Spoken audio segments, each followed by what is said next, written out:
Hello everyone, welcome back to Knock Knock AR Education, and this is our next lecture on complete course on integral calculus, and I hope all of you are doing good.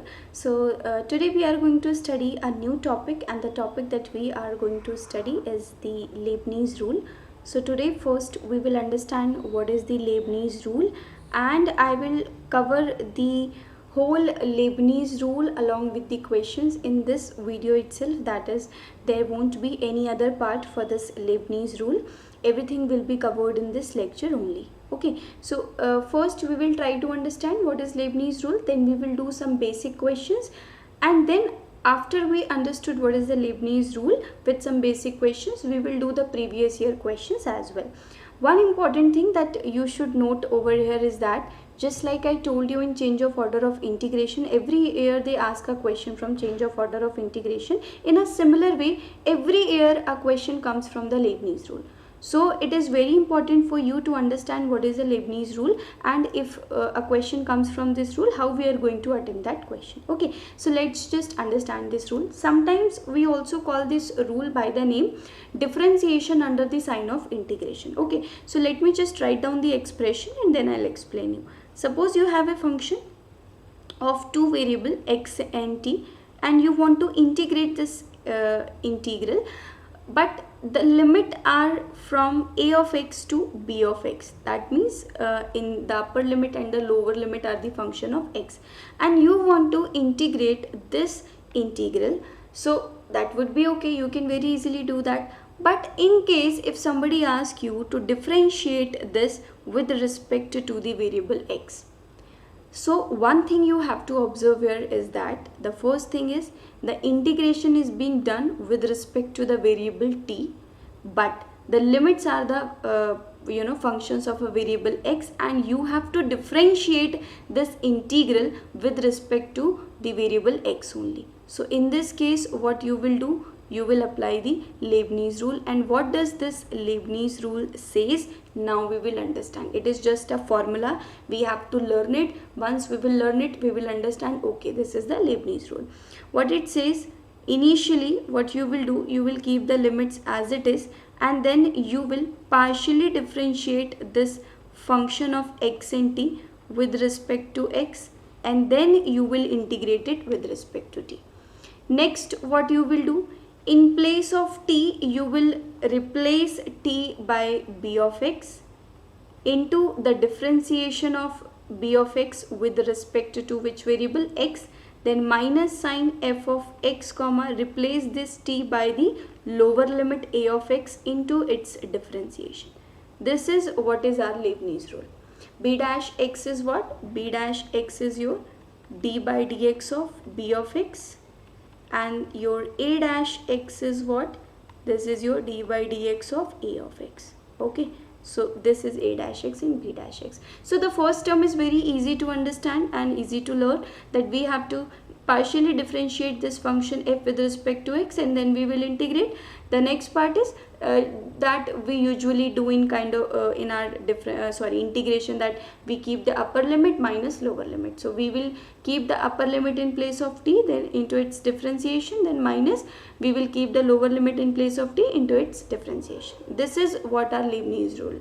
It means whenever you have to differentiate any integral, you will use which rule? You will use our Leibniz rule to find out the differentiation of an integration. That is why this rule is also sometimes termed as differentiation under the sign of integration. Okay, so this is what you might have learned in your graduation, but this rule was also being taught to you, if it was being taught to you in class 12th also.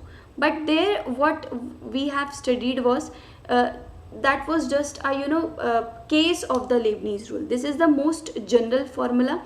In this case, we can develop many things, like suppose what we can do, we can consider that your a of x is a and b of x is b. That means they are belonging to real numbers. So if you want to now differentiate this integral a to b f of x comma t dt, then what you will do, you will just simply partially differentiate this function with respect to x, and then what you will do, you will replace t with the upper limit, that is b, into differentiation. Now since b is a real number, its differentiation is 0, and again replace t by the lower limit, and a is a real number, its differentiation is 0. So what we are getting? We are simply getting a to b. This is your del by del x, and then you got f of x comma t. This is your dt. That's it. This is going to be your case 1. In a similar way, we can have our case 2 also. And what it is going to be? Your f of x comma t is actually what? Is only function of x. Sorry, only function of t. Okay, this is like this. So now what will happen? You can keep it d by dx of a of x to b of x. Here you have f of x comma t dt. Fine. So now what you will do? It, because it is only a function of t, so you can remove your x from here. You can keep it like this. Now this is going to be a of x to b of x, and this is your del by del x of f of t. Since f is a function of t and you are differentiating it partially with respect to x, it means t will be treated as a constant. So this part will be what? This part will be equal to 0. Now what you will do? You will keep upper limit in place of t into its differentiation, minus lower limit you will keep in place of t into its differentiation. And this is what you might have studied in your class 12, that f of b of x into b dash x minus f of a of x into a dash x. This is what you might have studied. Okay, so in this way we can, develop number of cases. Now suppose one case we can assume that b of x is a function of x and a of x is a real number. Then this second part is going to be 0 in the general formula. So what you have to do is that you do not have to remember all the formulas of all the particular cases. You just try to memorize this formula, because every formula is derived from this formula only. So keep this general formula in your mind, and then you will be able to solve any question where you will be asked to differentiate a integration. Then you can apply your Leibniz rule, and this is what we call as our Leibniz rule. Fine. So I hope now this Leibniz rule is clear to all of you. Let's do some basic questions to understand actually how we will apply this in the questions. Okay. So the question number 1 that we have to do is this. We have been given that if a real valued function f is given by a2x f of t by t square dt is equals to 2 root x plus b, where your x is greater than 0, a is greater than 0, b, a and b both are real constant where your a is positive, then you need to find out f of 4. अब यहाँ पे हमें समझना ये होता है, पहली बात तो क्वेश्चन में जो भी चीज़ें दी हैं उनका एक मतलब है. जैसे क्वेश्चन में आपको बोला है x is greater than 0. Why they have said that x is greater than 0? Because you see they said that f is a real valued function. So obviously this quantity is going to be real valued. So right hand side should also be real value. But root x is there. So to keep this value a real value, we have to consider x greater than 0. Okay. Now what the question is demanding from us is we have to find out the value of f of 4. Okay. We have to find out f of 4. But see one thing. f of 4 तो हमें तब मिलेगा ना जब ये integration हट जाए, तभी ऐसा पॉसिबल है, अदरवाइज तो पॉसिबल ही नहीं है. इस इंटीग्रेशन को हटाने का एक ही तरीका है हमारे पास, क्या? हम डिफरेंशिएट कर दें, क्योंकि हमें पता है दोनों एक दूसरे के कैसे होते हैं, ऑपोजिट होते हैं, राइट. तो हम क्या करें, हम डिफरेंशिएट कर दें, और डिफरेंशिएशन करने से ये इंटीग्रेशन हट जाएगा हो सकता है, और हमें एफ ऑफ एक्स मिलेगा. क्योंकि जब हमें एफ ऑफ एक्स मिलेगा तभी तो हम एक्स इज इक्वल्स टू 4 रखेंगे और हम एफ ऑफ 4 तक पहुँचेंगे. और एफ ऑफ एक्स तक पहुंचने का एक ही तरीका है कि हमें ये इंटीग्रल साइन को हटाना पड़ेगा. इसका मतलब हमें डिफरेंशिएट करना पड़ेगा. और एक इंटीग्रल को डिफरेंशिएट करने के लिए कौन सा रूल बनाया गया है? Obviously we have Leibniz rule. So we will just apply the Leibniz rule. So this is going to be d by d x of a to x your f of t by t square d t. अब जो चीज़ हमने left hand side पे करी है हमको right hand side पे भी करनी पड़ेगी. और इस चीज़ को बहुत ध्यान से देखना. आप क्यों कह रही हूँ ऐसा मैं, क्योंकि एग्ज़ाम पे टाइम पे क्या होता है, हमें ये तो समझ आ गया, दिख गया, ओके इस क्वेश्चन में लेबनीज रूल लग रहा है, बट हम इतने एक्साइटेड हो जाते हैं कि हम एक तरफ तो डिफ्रेंशिएट कर देते हैं, दूसरी तरफ एज इट इज़ रखते हैं, and ultimately what is going to be the result कि हमें गलत आंसर मिलेगा। ठीक है, अब यहाँ लेबनीज रूल लगाते हैं। a2x del by del x of f of t by t square then this is dt plus अब हम क्या करेंगे, t को रिप्लेस करेंगे किससे, अपर लिमिट से, so f of x by x square और x का differentiation with respect to x 1 हो जाएगा माइनस।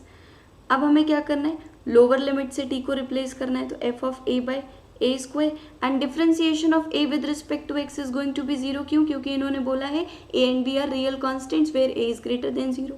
ठीक, अब दूसरी साइड पे 2 रूट एक्स है, तो यहाँ पे रूट एक्स का डिफ्रेंसिएशन 1/2 रूट एक्स आ जाएगा एंड b का ऑटोमेटिकली क्या हो जाएगा 0। अब देखो यहाँ पे ये क्या है, ये तो पूरा t का फंक्शन है, तो यहाँ तो हमको 0 ही मिलेगा, क्या, इसका पार्शियल डिफ्रेंसिएशन, और 0 को इंटीग्रेट करोगे तो 0 ही मिलेगा। ठीक, ये क्या बन गया, f of x by x square minus 0 is equals to 1/√x। तो अब आप देखो हमें f of x की वैल्यू क्या मिल गई, यहाँ पे आएगा x स्क्वायर और ये बैठा है हमारे पास √x। कैसे मिला हमको ये, क्योंकि x स्क्वायर हमने इधर भेजा, ये √x। अब अगर f of x आ गया है तो f of 4 भी आ जाएगा, क्या आएगा वो, 4 square by √4। So this is going to be 16/2, right, this is going to be 8. So what answer we are getting is answer coming out to be 8. So देखो अब कितना आसान क्वेश्चन था और लेबनीज रूल का है। पहचानना कैसे है, f of 4 निकालना है, मतलब f of x चाहिए। f of x तभी हटेगा जब इंटीग्रेशन हटे। इंटीग्रेशन कैसे हटेगा, जब हम उसको डिफ्रेंशिएट करें, और एक इंटीग्रल को डिफ्रेंशिएट हम सिर्फ एक ही रूल से कर सकते हैं, और वो कौन है, लेबनीज रूल। ठीक है, so this was our question number 1 और Leibniz rule. Let's go to question number 2। Question number 2, we have this question.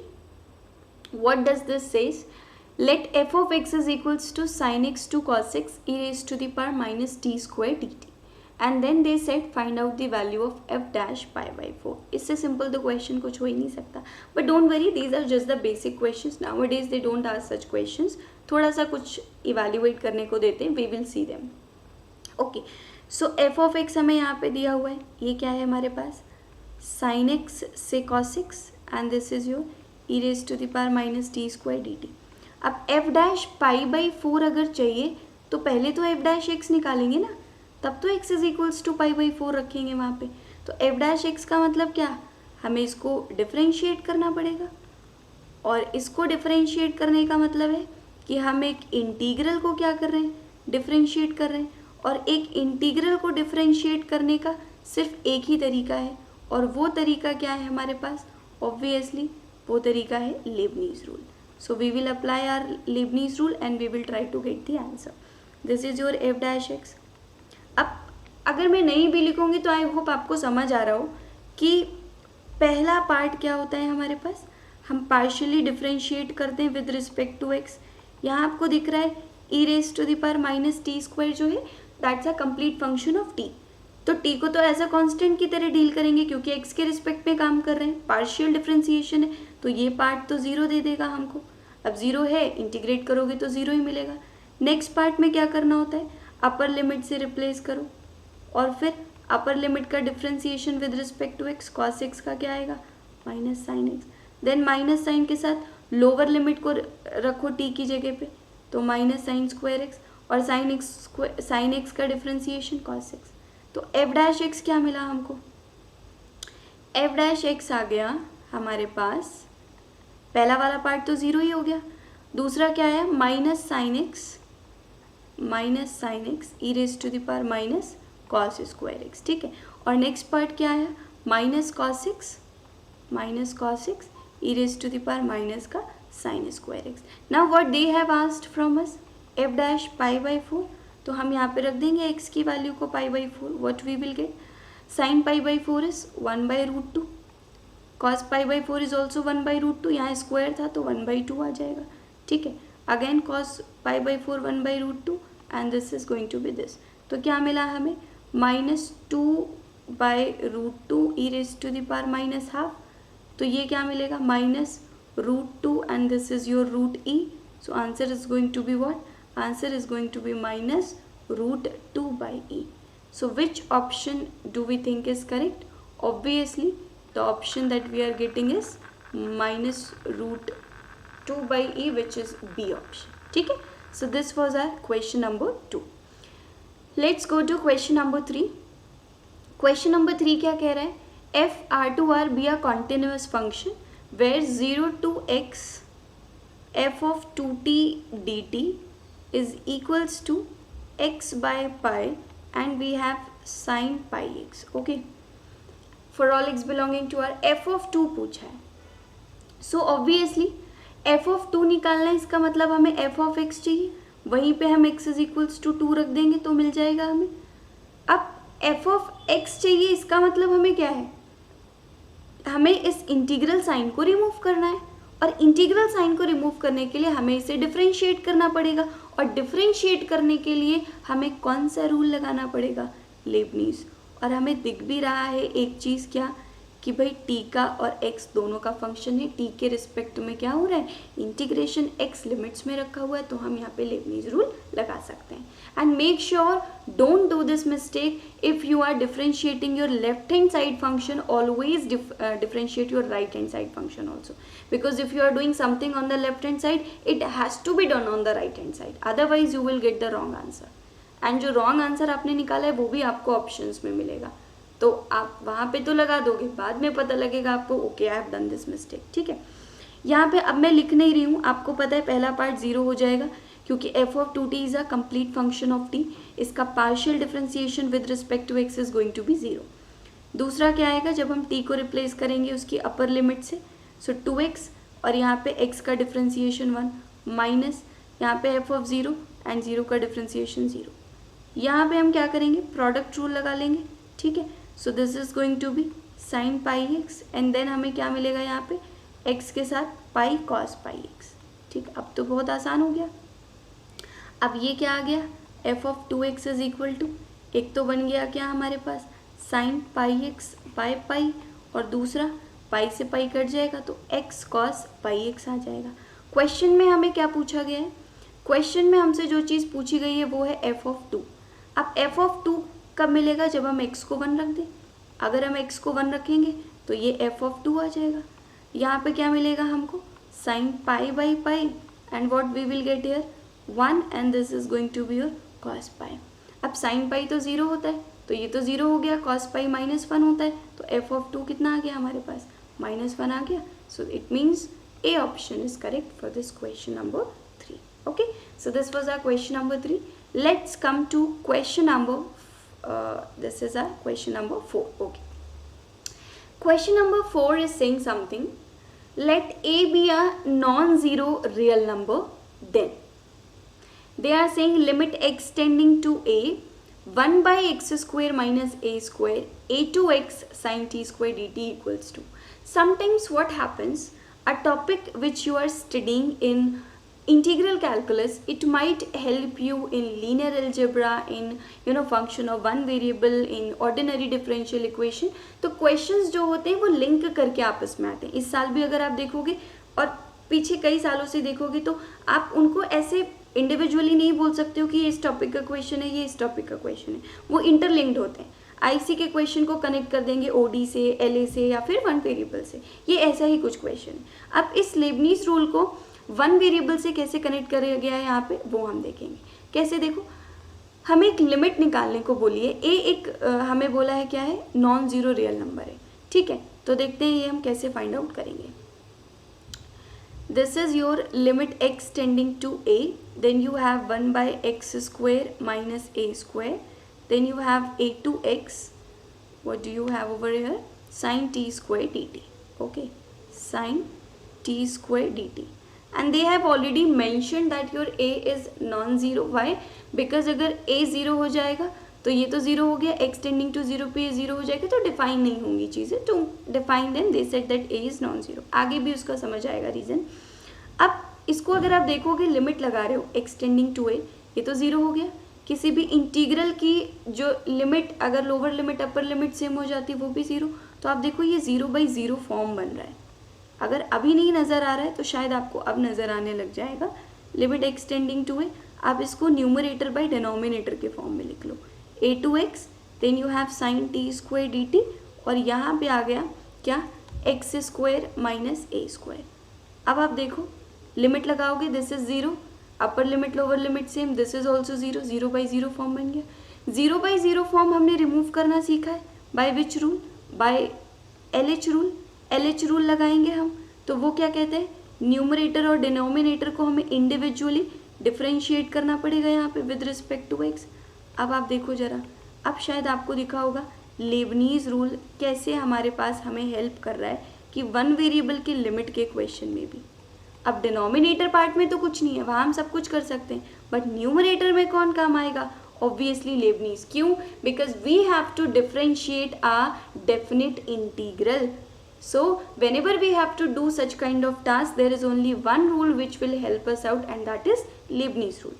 तो फर्स्ट पार्ट अगेन जीरो हो जाएगा। I am not writing it down क्योंकि अब शुरू में बहुत सारी चीज़ें मैंने लिख दी और आपको समझ आ रहा होगा, क्योंकि sine t square is a function of t. So अगर मैं इसको partially with respect to x differentiate करूंगी, ये हमें जीरो देगा। Then I will keep what, instead of t I in place of t I will keep upper limit. So ये x square हो जाएगा, अपर लिमिट का differentiation with respect to x 1। Then I will keep lower limit, so sine a square and a का differentiation with respect to x 0 हो जाएगा। And denominator में क्या मिला हमको, 2x माइनस 0। अब क्या मिलता है देखते हैं, लिमिट एक्सटेंडिंग टू ए पे we got sine x square by 2x। Okay, अब एक चीज़ उन्होंने मेंशन करी है हमारे पास, क्या कि a is a non zero real number. इसका मतलब अब जब मैं यहाँ पे लिमिट रख रही हूँ तो ये क्या आ जाएगा, sign a square by 2a। क्यों, क्योंकि a तो हमारे पास कैसा है, नॉन ज़ीरो रियल नंबर है, तो अब तो हमारे पास जीरो बाई जीरो फॉर्म बन ही नहीं रही है, तो ये हमारा क्या हो जाएगा आंसर। तो sine a square by 2a is our answer for this question. Sine a square by 2a means which option is correct, obviously A option. ठीक है, बट अगर सपोज यहाँ पे ये नहीं लिखते कि a b are non zero real number, तो आप देखो एक चीज़, हमें एक स्टेप और आगे जाना पड़ता, फिर हम यहाँ लिमिट नहीं लगाते, तो हम एक स्टेप और आगे जाते और फिर हम लिमिट निकालते हैं यहाँ पे। ठीक है, so these things keep in mind कि क्वेश्चन में अगर कोई इन्फॉर्मेशन दी है तो उसका कुछ ना कुछ यूज़ हो रहा होगा। जैसे A is a non zero real number दिया तो उसका यहाँ पे यूज़ हो गया, क्योंकि अब zero by zero form eliminate हो चुकी है। ठीक है, so this was our question number 4। Let's go to question number 5। This is an important question, अच्छा है, समझ लेंगे तो काम आएगा। ठीक है, क्या बोला है, F R2R be a continuous function satisfying x plus 0 to x f of t dt is equals to e raised to the power x minus 1 for all x belonging to R, then the set x belonging to R where f of x lies between 1 to 2 lies in the interval। सबसे पहली बात है कि हमें question समझ आना चाहिए। अगर आपको एग्जाम में कोई क्वेश्चन समझ नहीं आ रहा है, read it once twice thrice, ultimately आपको चीज़ें समझ आने लग जाएंगी। ओके, पहली बात तो बोला है कि f एक कॉन्टिन्यूअस फंक्शन है जो इस एक इक्वेशन को सेटिस्फाई कर रहा है, फाइन, नो प्रॉब्लम। देन इन्होंने बोला है एक सेट है, कैसा सेट है अब हमें वो समझना है। इन्होंने बोला है आपका जो फंक्शन f ऑफ x है, जो इन्होंने बोला था कॉन्टिन्यूअस फंक्शन है R2R, वो वैल्यूज़ निकालो x की जिसके लिए आपका जो फंक्शन है f ऑफ x वो 1 से 2 के बीच में आए। क्या कहने का मतलब है कि आपको x की वो सारी वैल्यूज़ निकालनी है, क्योंकि डोमेन क्या है, r है आपके पास फंक्शन का, तो आपको x बिलोंगिंग टू r वो वैल्यूज़ निकालनी है जिसके लिए जो आपका फंक्शन है वो कैसा हो, 1 से 2 के बीच में लाई करे। और जब ये x की वैल्यूज़ निकल आए तो उसको एक सेट में डाल दो, जो कि यहाँ पे आपको एक सेट, सपोज मैंने s कह दिया, वो दिया है। अब आपको ये देखना है ये जो s सेट है वो किस इंटरवल में लाई कर रहा है, यानी s contains in which interval, s lies in which interval, मतलब s या तो a में जा रहा है या b में जा रहा है या c ऑप्शन में या d ऑप्शन में, ये देखना है। तो क्वेश्चन को अगर हम समझ लेंगे तो चीज़ें हमारे पास आसान हो जाएंगी। ठीक है, तो उसके लिए हमें क्या करना पड़ेगा, अब आप देखो आपका x की वैल्यू आपको चाहिए जिसके लिए फंक्शन 1 से 2 के बीच में, तो पहले फंक्शन तो मिले हमें, तभी तो हम वो x की वैल्यू निकालेंगे। तो फंक्शन कैसे मिलेगा, वो हमें मिलेगा इस इक्वेशन की हेल्प से। आपको पता है हमें f ऑफ x चाहिए, बट यहाँ तो इंटीग्रल साइन है, तो मतलब हमें इंटीग्रल साइन को रिमूव करना है। रिमूव करने का एक तरीका है कि हम डिफरेंशिएट कर दें, and whenever we will differentiate any integral, so the rule that we will have or we will use is what, Leibniz rule. So what we will do, we'll just write down the equation. x plus 0 to x f of t dt, and then on right hand side we have e raised to the power x minus 1. Okay, so now what we will do, obviously we will differentiate both the sides. So on differentiating this we'll get 1. यहाँ पे जब हम differentiate करेंगे तो आप सबको पता है कि हम लेबनीज रूल की हेल्प लेंगे, बट उसको हम नेक्स्ट स्टेप में करेंगे. एंड यहाँ पे भी डिफ्रेंशिएट करेंगे तो e की पावर x का डिफ्रेंशिएशन इज e की पावर x and 1 का 0. Now we will use our Leibniz rule. So the first part is going to be 0. Why? Because this is a function of the partial differentiation with respect to x will give the 0 value, and on integrating we'll get 0. Then we'll keep in place of the upper limit its differentiation, then lower limit its differentiation, and this is e raised to the power x. तो 1 plus f of x क्या आया? e raised to the power x, यानी f of x क्या आ गया हमारे पास? e raised to the power x minus 1. अब हमें क्या करना है, हमें x की वो वैल्यूज़ चाहिए जिसके लिए f of x क्या हो, 1 से 2 के बीच में हो. ठीक है, ये हमारे पास f of x है और ये हमें ऐसा कुछ करना है. तो मतलब क्या होगा यहाँ पे, e raised to the power x minus 1, 1 से 2 के बीच में हो क्योंकि फंक्शन हमने वही निकाला है.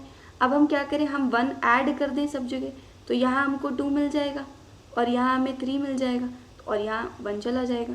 अब हम एंटी लॉग भी तो लिख सकते हैं, तो ये क्या बनेगा, ln2 and this is going to be ln3.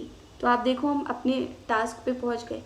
वो फंक्शन जो 1 से 2 के बीच में था उसके करस्पॉन्डिंग जो डोमेन की वैल्यूज़ थी वो ln2 से ln3 के बीच में. तो जो सेट इन्होंने यहाँ पे लिखा था ना कि x belonging to R such that your f of x lies between 1 to 2, उसमें वो x की वैल्यूज़ क्या आ गई, ln2 से ln3.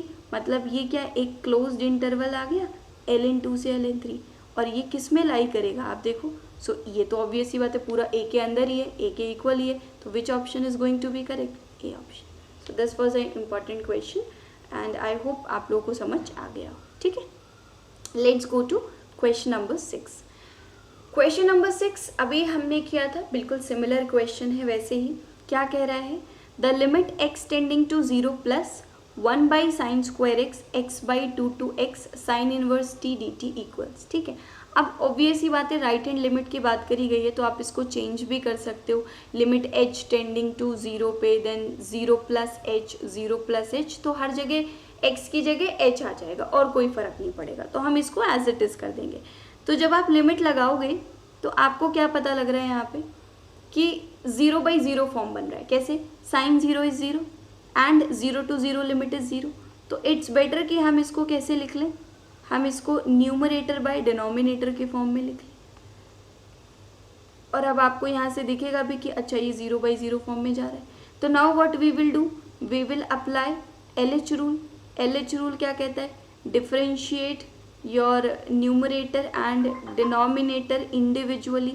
राइट, तो ऐसा आया यहाँ पे, और फिर यहाँ क्या आएगा, d by d x of your sign square x. ठीक, ये हो गया. अब ये वाला पार्ट हमको क्या देगा, देखो आप वापस से लेबनीज रूल लगेगा.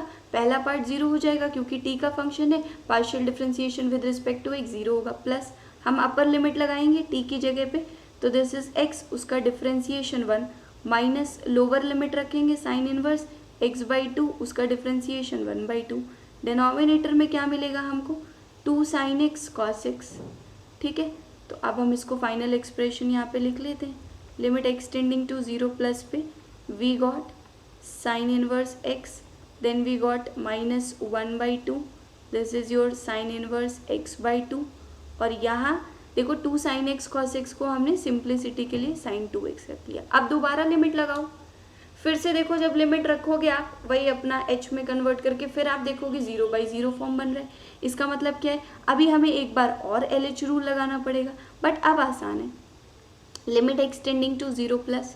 ठीक है, आसान कैसे, यहाँ देखो, यहाँ पे जब आप इस बार डिफ्रेंशिएट करोगे तो आपको क्या मिलेगा, बस यही तो देखना है हमको. साइन इनवर्स x का डिफ्रेंशिएशन करोगे क्या मिलेगा, 1 by square root of 1 minus x square. तो 1 by square root of 1 minus x square minus, फिर क्या है, साइन इनवर्स x बाई 2 का करोगे तो 1 बाई 2 ऑलरेडी था, then 1 by square root of 1 minus x by 2 का होल स्क्वायर, और x बाई 2 का भी तो करोगे तो 1 बाई 2 आ जाएगा, जो हमने वही सीखा है बेसिक x/2 का भी करेंगे, पहले फंक्शन का, फिर अंदर जो एल्जेब्रा दी हुआ है उसका। तो ये आ गया। अब नीचे sin 2x था, उसका क्या आ जाएगा 2 cos 2x। तो यहाँ क्या आ गया 2 cos 2x। अब आप डिनोमिनेटर में देखो, जब हम जीरो लिमिट रख रहे हैं cos 0 1 होता है तो जीरो नहीं बन रहा है, इसका मतलब 0/0 फॉर्म एलिमिनेट हो गई है। और अब हम लिमिट रखेंगे तो यहाँ क्या मिलेगा हमको 1, यहाँ क्या मिला हमको जब हमने लिमिट रखी यहाँ पे, so this is going to be 0, तो 1/4 मिल जाएगा यहाँ पे। और डिनोमिनेटर में हमको 2 मिल रहा है, तो ये क्या बना 3/4 into 2, that means answer is going to be 3/8। Okay, so which option we are getting as correct 3/8, that is which option, D option. So the question is very simple, you just have to understand कि कहाँ पे कौन सा logic लग रहा है। और अगर एक एक स्टेप प्रोसीड करोगे तो चीज़ें आपको ऑटोमेटिकली समझती जाएंगी कि भाई लिमिट लगाई 0/0 फॉर्म बना, okay now we will apply LH rule. LH rule लगाने गए तो पता लगा एक इंटीग्रल को डिफरेंशिएट करना है, तो अल्टीमेटली कौन आएगा पिक्चर में, लेबनीज रूल। लेबनीज रूल का फॉर्मूला लगा दो, फिर LH रूल लगा तो आंसर आ गया। This is how they connect IC with function of one variable, that is your limits and continuity. ठीक है, चलते हैं अगले क्वेश्चन की तरफ। अगला क्वेश्चन हमारे पास ये दिया है, क्या कह रहे हैं, late f from R to R be defined as f of t is equals to tan t/t where t is non-zero and this is 1 whenever your t is equal to 0. ठीक है, then the value of limit x tending to 0 1/x square to x cube f of t dt is equals to, same logic यहाँ पे भी दिया है। ठीक है, आपको ये लिमिट निकालनी है, तो एक काम करते हैं क्या कि भाई इस लिमिट को लिख ही लेते हैं पहले, और हम अभी से एक काम करके चलेंगे, हम इसको न्यूमरेटर बाय डिनोमिनेटर में लिख ही लेंगे। ठीक है, f of t dt and this is going to be your x square. अब आप देखो, जब आप लिमिट रख रहे हो, लोअर लिमिट अपर लिमिट दोनों ही जीरो हैं तो आंसर जीरो आ जाएगा, मतलब सेम हो गई लिमिट तो आंसर जीरो। डिनोमिनेटर में एक्स स्क्वायर पे लिमिट एक्सटेंडिंग टू जीरो लगाओगे, again zero. So what is this, this is your 0/0 form. अब इसको एलिमिनेट करना है तो हमें क्या करना पड़ेगा, LH रूल। LH रूल मतलब we have to differentiate numerator and denominator. अब आपने न्यूमरेटर में देखा, अच्छा ये तो एक इंटीग्रल है, इसको डिफरेंशिएट करना है, मतलब कौन आया पिक्चर में, ऑब्वियसली लेबनीज रूल आ गया। So now we will apply Leibniz rule. तो what it will become, limit x tending to 0 and then first part will be 0 because this is a function of t, partial differentiation with respect to x will give it 0.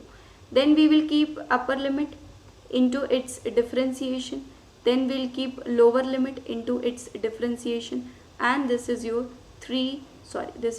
2x। ठीक है, अब बहुत simple हो गई चीज़ें, देखो आप 2x हो गया। अब देखो क्या आया, ये limit x tending to 0, 2x will get cancelled out, so what you will get 3/2x and this is your f of x cube, then यहाँ पे f of x square। यहाँ पे बहुत इंपॉर्टेंट चीज़ है समझने वाली, क्या अभी बताती हूँ। This is your limit x tending to 0, what you were getting 3/2 times x f of x cube minus what do we have f of x square। ठीक है, अब इस फंक्शन को मैं एक बार और लिख देती हूँ, आंसर तो आ जाता है, आंसर लाना is very easy, but the point is that answer आया कैसे वो आपको समझ आना चाहिए। आपके पास आपका f of t फंक्शन क्या दे रखा है, this is being given as tan t/t whenever your t is what, non-zero, fine, and this is your 1 whenever your t equal to 0। okay, what students used to do is that वो बस क्या करेंगे, यहाँ पे वो limit को लगा देंगे। ठीक है, सो लिमिट लगाएंगे तो उनको क्या मिलेगा, okay 3/2, this is your 0 into f of 0 and then this is 0।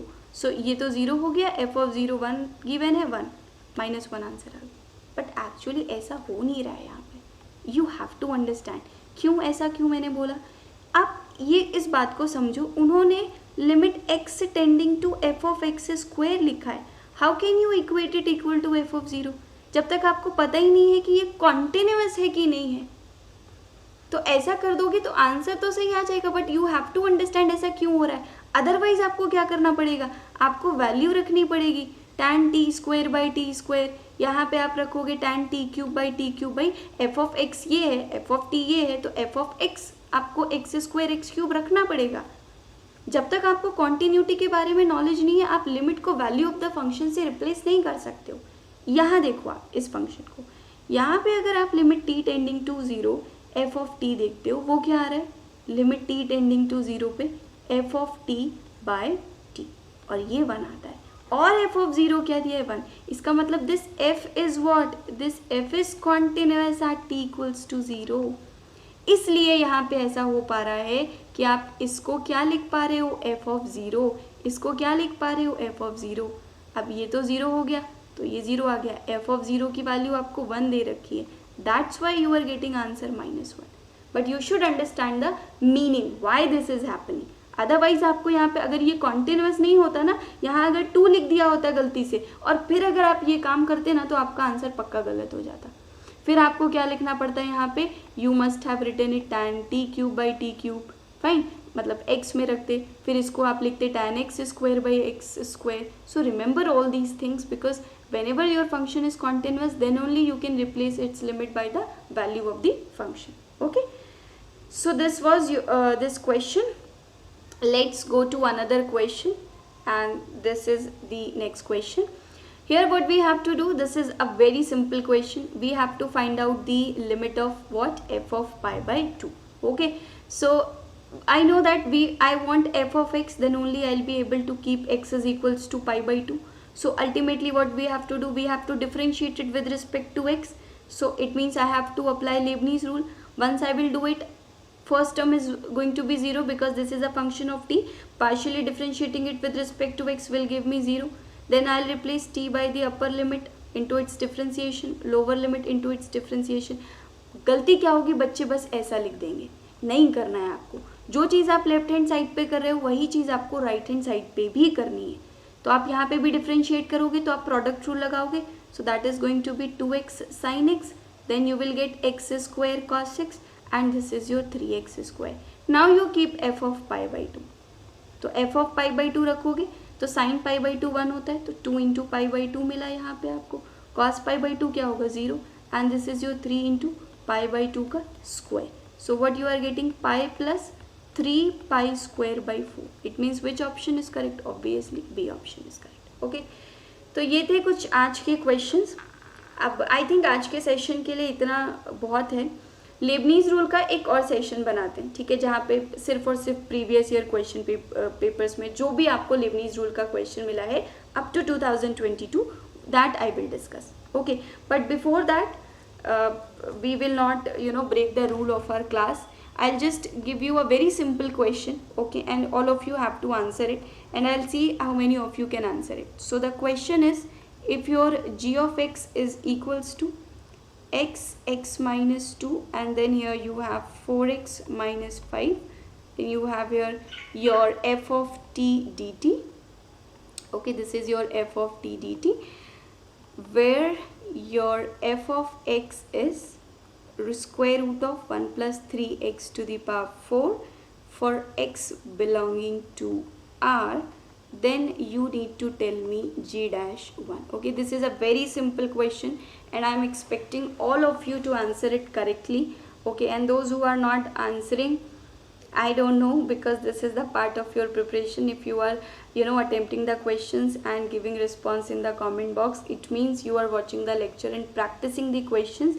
If not, then it is going to create a problem for you in the exam, because if you are thinking कि आज आप questions नहीं लगा रहे हो, सिर्फ देख ले रहे हो और आज देख लोगे तो कल वहाँ पे पेन चल जाएगा, एग्जाम में क्वेश्चन लग जाएगा, then let me tell you, you are wrong. If today you are not practicing the questions, it doesn't matter how much you are watching the lectures, the day when you will be in the examination hall, you won't be able to attempt the questions. Okay, so you have to practice the questions. So that's it for today's class. Now we will be meeting tomorrow with the previous year questions on Leibniz rule till 2022. Okay, thank you so much.